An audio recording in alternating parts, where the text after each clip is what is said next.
ஒவ்வொரு முறையும் தெளிவாக புரிகிறது. உரிமையோடு பேசும் சில வார்த்தைகளும் உரிமையோடு பழகும் சில உறவுகளும் என்றுமே நிரந்தரம் இல்லை என்று. ஒரு நல்ல விஷயத்தை செய்ய வேண்டும் என்ற எண்ணம் உங்களுடைய மனதில் உதயமானதும் அந்த விஷயத்தை அப்போதே செய்துவிடுங்கள்.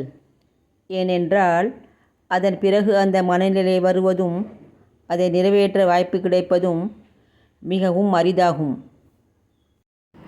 பிறரின் ஏமாளி குணத்தை தனக்கு சாதகமாக பயன்படுத்தி கொள்பவன் மனிதனே அல்ல, மிகச்சிறந்த துரோகி.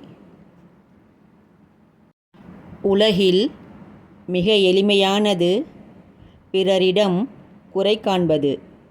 உலகிலேயே மிக கடினமானது தன் குறையை தானே உணர்வது.